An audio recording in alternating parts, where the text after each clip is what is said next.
Bueno, nos quedan por ver las estructuras de control llamadas bucles, ¿vale? Vamos a ver que son cuatro y las vamos a ir viendo una por una, ¿vale? La funcionalidad que tienen los bucles es básicamente recorrer colecciones de datos. Las colecciones de datos ya las habíamos visto del tipo array y del tipo listas. Hay dos colecciones más que son un poco más avanzadas, que es el array list, que es como un array, pero sin posiciones fijas, ¿vale? Con posiciones dinámicas. Y luego tenemos los diccionarios, ¿vale? Que también nos van a servir para almacenar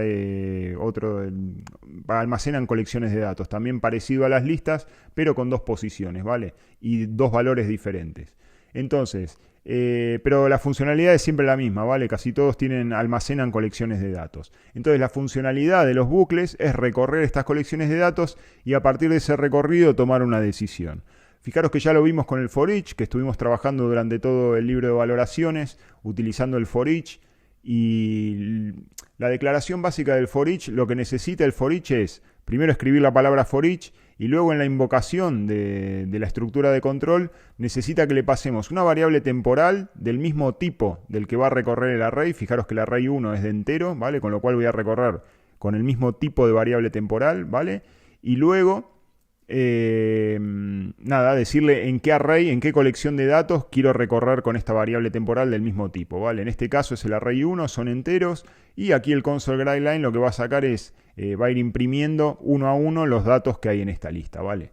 Luego también tengo el for each de strings. Fijaros que aquí estoy declarando el tipo de strings, ¿ok? Si no me daría que no puede. Si yo aquí le pongo, por ejemplo, int. Fijaros que ya me salta error, me dice no puede convertir un entero en un string, ¿vale? Entonces tenemos que estar atentos a poner un objeto del mismo tipo, ¿vale? Para recorrer estas listas de datos. Así que nada, este tiene dos posiciones, con lo cual me va a recorrer toda la lista. La ventaja que tiene el for each, que me garantiza que va a recorrer toda la lista, a menos que yo le diga que se salga en algún momento por alguna condición que yo pueda declarar aquí, ¿vale? Yo aquí puedo poner un if y le digo si la posición n en la que está recorriendo ahora el array es igual al dato a 3, por ejemplo, le pongo return y saldría, ¿vale? Del for each. Pero cuando yo lo declaro, siempre me garantiza que va a recorrer todos los datos de la lista, ¿vale? Entonces, este es el for each. Vamos a seguir adelante viendo el for loop, ¿vale? El bucle for, no for loop, sería el bucle for, ¿vale? Trabaja de la misma manera, recorriendo toda la colección de datos, pero la diferencia es que necesito tres parámetros. Fijaros, el primero que necesito es declarar la variable temporal. Siempre es un entero, siempre, ¿vale? Este no cambia, aunque sea un string. Fijaros que me creo una variable temporal. ¿Por qué me creo esta variable temporal? Porque la voy a igualar primero a 0 si quiero empezar en la posición 0, con lo cual ahora con el for tengo el control de dónde quiero empezar, cosa que en el for each va a recorrer toda la lista. Aquí yo le podría poner que empiece en la posición, en el valor 3, y lo que sería, empezaría a recorrer 0, 1, 2 y 3, ¿vale? 0, 1 y 2, tres posiciones. Entonces, aquí le voy a volver a poner 0. Fijaros que el segundo parámetro que me pide es la condición con la que yo quiero, hacer esta iteración. En este caso lo que le estoy diciendo es que sea menor que 6, ¿vale? Fijaros que aquí, porque yo sé que este array tiene 6 posiciones. Ahora, ¿qué pasa si yo no sé cuántas posiciones tiene el array o si es una lista que puede tener infinidad de posiciones? Lo que podemos hacer es valernos de una propiedad que tienen todas las listas, ¿vale? De todas las colecciones de datos, que es, por ejemplo, si yo pongo array 1, punto, fijaros que automáticamente me sale el len. El len es la longitud que tiene este array. La longitud se refiere a la cantidad de posiciones, ¿vale? Entonces, si yo recorro esto contra el len, lo que me garantiza es que va a recorrer absolutamente todas las posiciones. Esa es una de las ventajas. Otra es que yo puedo decirle hasta dónde quiero que recorra, es decir, que empiece desde donde yo quiero y termine donde yo quiero, ¿vale? Podría ponerle 1 aquí y 3 aquí, ¿vale? Y solo me garantiza que va a recorrer esas posiciones. Y luego, por último, el parámetro que le tengo que pasar es el iterador, ¿vale? Fijaros que hago i más más. ¿Para qué i más más? Porque a medida que se va incrementando, en la siguiente vuelta y ya no vale 0, es decir, él ya está declarado. La siguiente vuelta, cuando ya comprueba esta condición, imprime en pantalla, lo que hace al final es incrementar el valor en 1. Entonces ya a la siguiente ya está recorriendo la posición número 1. Y así en cada vuelta se va sumando y nos va a permitir recorrer cada posición del array. Otra cosa que nos puede pasar con el for es que quizás nos salgamos del rango. Quizás yo no me doy cuenta y aquí pongo, ahora mismo es menor. Si le pongo menor o igual, ¿vale? Quizás me salgo del rango. En este caso no me voy a salir del rango porque... O bueno, sí, me saldría del rango. Porque fijaros que estoy recorriendo 6 posiciones, ¿vale? 0, 1, 2, 3, 4 y 5. ¿Vale? No tengo un número 6, con lo cual si es igual a 6, ¿vale? Se va a ir hasta 6 posiciones, hasta el número 6 y se va a salir del rango, ¿vale? El error que tira cuando se sale del rango es index out of range, ¿vale? Si vemos ese error, quiere decir que nos hemos salido del rango de datos que tiene almacenado el array. Quiere decir que se está yendo a una posición que no existe, ¿vale? Entonces cuando recorramos con el for y nos salga un error de...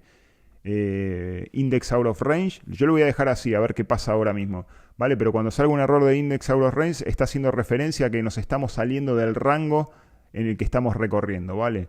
El siguiente, por ejemplo, es con un string, con un array de strings. Fijaros que aquí declaro igual un int, a diferencia del for each, que por ejemplo aquí ponía string, tengo que pasarle sí o sí el tipo de dato que tiene el array. Aquí en el for no, en el for siempre lo declaro igual. Y declaro, es lo que digo, puedo marcarle el inicio, decirle en qué posición quiero empezar y en qué posición quiero terminar, o si quiero recorrer toda la lista, ¿vale? Lo mismo, es la misma estructura, aquí utilizo la variable temporal, esto lo habíamos visto con los literales y con los tipos de datos que se declaraban, cómo se declaraban, por nombres o literales, ¿vale? Los literales son temporales, esta variable va a vivir solo aquí dentro, ¿vale? Pues estos serían lo que es los bucles, los loops, ¿vale? El for loop.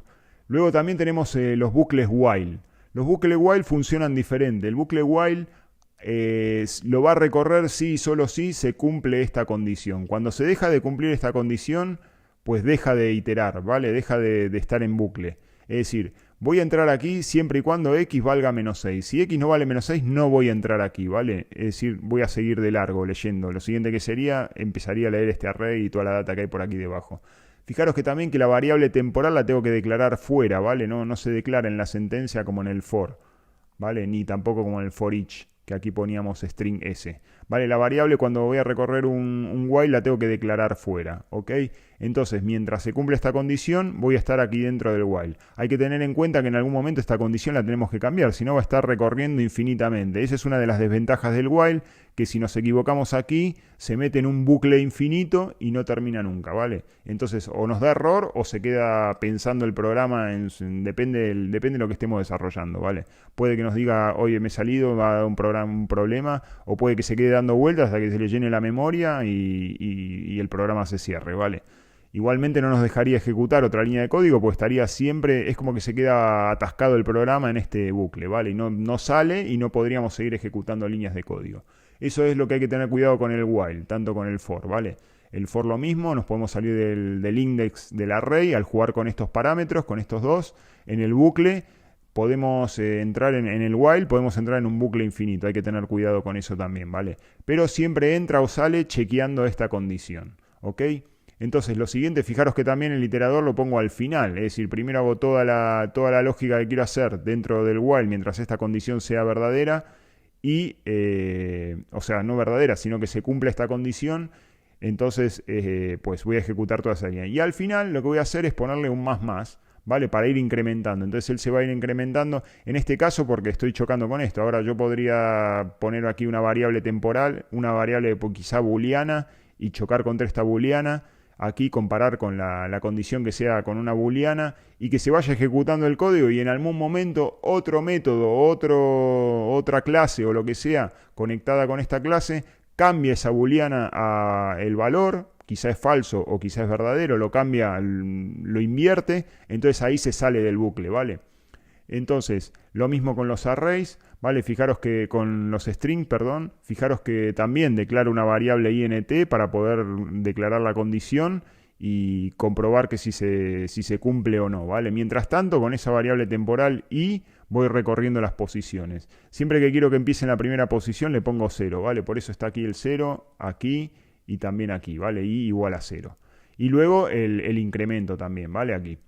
Y luego digamos la última estructura de control de loop sería el do while, ¿vale? ¿Cuál es la diferencia del while y del do while? Fijaros que son iguales, la estructura es casi parecida, declaro una variable temporal fuera de la estructura de control, que es la que voy a usar para iterar, pero la diferencia es que la condición se comprueba al final. Es decir, a mí siempre me va a garantizar el do while que las primeras líneas de código que estén antes del iterador y que se salga de la llave se van a ejecutar siempre, siempre, siempre. Aquí no, en el while se van a ejecutar sí, solo si se cumple esta condición, ¿vale? Y va a dejar de iterar cuando cambie la condición, ¿vale? Igual que en el while anterior, si cambia la condición me salgo, aquí si cambia la condición lo mismo se sale, pero sí o sí va a ejecutar las primeras líneas de código. En este caso, sí o sí, por más que esto se cumpla o no se cumpla, siempre va a ejecutar el console grind line do while entero, ¿vale? Lo mismo el array. Esas son las diferencias. Fijaros que no hay grandes magias detrás de estos bucles, simplemente es practicar y, digamos, aprender a usarlos, ¿vale? Porque son muy, muy potentes y nos van a permitir hacer un montón de cosas combinado con los if y combinados con los switch case, son las estructuras de control más avanzadas que tenemos. El for es es uno de los bucles más comunes, ¿vale? Por eso hablo de cuando hablaba de convenciones, que la convención siempre es ponerlo con i, ¿vale? Sabemos que i es una variable temporal y que estamos haciendo referencia a un for, ¿vale? Entonces, el for, fijaros, tiene la sintaxis, es igual para todos, para Java, para JavaScript, para Python, bueno, Python no lo sé, pero para C, C++, C, para casi todos los lenguajes tienen la misma sintaxis, ¿ok? O sea, el for es casi común para todos, es una de las estructuras de control más común que tienen casi todos los lenguajes de programación. Entonces, estos son todos los bucles que podemos utilizar. Fijaros que los tengo todos configurados para que me manden un mensaje en la consola. Voy a guardar todo y me voy a venir a la clase program. Y aquí en la clase program lo que estoy haciendo es aquí en bucles. Fijaros que tengo aquí un comentario con la sección de los bucles. Estoy declarando una variable del tipo bucles, ¿vale? Mi bucle se llama, creo el objeto, la instancio. Y a partir de aquí empiezo a llamar a todos los métodos, ¿vale? Entonces los tengo todos llamados. Le voy a dar a start. Y lo que va a pasar es que se va a ejecutar todo, que me va a pedir el precio. Le voy a poner 2, en este caso le habíamos puesto 3. La última vez nos daba 75 céntimos porque cada vez que pasaba por cada caso sin un return, sin un break, perdón, no un return, se salía o no se salía. Si no estaba el break no se salía, entonces me dejaba sumar todo esto, go to 1, el 1 se iba al 2, el 2 iba al 3, el 3 encontraba el break y se salía, ¿vale? Entonces aquí le vamos a poner 2. Fijaros, el coste es 50, antes me había... y se salió del index, ¿vale? Cuando le puse el 2 ya me puso que el coste 50, siguió y empezó a recorrer. Fijaros que aquí cuando yo le pongo for each me recorre todo el string. Lo mismo aquí me recorre, sería int, aquí lo voy a cambiar, ¿vale? Le voy a poner, ya que me salió el error, fijaros que aquí donde tengo el console, aquí int, aquí sería for each int. Y fijaros que me está marcando dónde está el error, ¿vale? Me está diciendo que aquí, voy a desplegar, index out of range, ¿vale? ¿Por qué se salió del array? Por esto de las posiciones, porque se fue a 6 posiciones y no a 5 como... a 7, digamos, no a 5, ¿vale? Entonces, claro, porque si yo le pongo el 6, mira, vamos a contarlo. Si yo le pongo el número 6, ¿vale? Hablando en posiciones, voy a comentar esta línea. Si yo le pongo el número 6, esto es lo mismo que decirle 0, 1, 2, 3, 4, 5 y 6. Perdón, aquí 5 y 6. ¿Vale? Lo que está haciendo es ir del 0 al 1, al 2, al 3, al 4, al 5 y al 6. Porque está comprobando aquí que sea igual a la longitud, ¿vale? La longitud es de 6. Pero él aquí está cogiendo la longitud y lo está usando como valor, ¿vale? Entonces, si yo le pongo que i es igual a 6, ¿vale? Pues se va a ir a la séptima posición, ¿vale? Digamos a la posición número 6, que es la posición 7 en realidad, ¿vale? Entonces fijaros que 1, 2, 3, 4, 5, 6 y cuando llega a la posición 7 ya no tiene más espacios donde recorrer y se sale del rango. Entonces ahora si yo le pongo menor, fijaros que en vez de 6 lo que va a hacer es recorrer 5. 0, 1, 2, 3, 4 y 5, que es lo que vale mi array. Fijaros que lo tengo aquí, ¿vale? Entonces ahora sí, va a tomar como entero el número 6, pero como empieza a contar de 0, me va a contar 1, 2, 3, 4, 5 y 6. Antes lo que estaba haciendo, que era menor de 6, lo que hacía era menor o igual, lo que hacía era venirse y llegar hasta la posición 7, ¿vale? Que está aquí y que no existe, por eso se sale. Entonces lo voy a parar, le voy a decir stop, ¿vale? Ya hice todos los cambios, le puse menor, aquí cambié lo del string int, entonces le voy a dar start de vuelta. Fijaros, ahora lo mismo, le voy a dar 1 para comprobar que funciona en mi caso. Ahora debería valer 25 céntimos.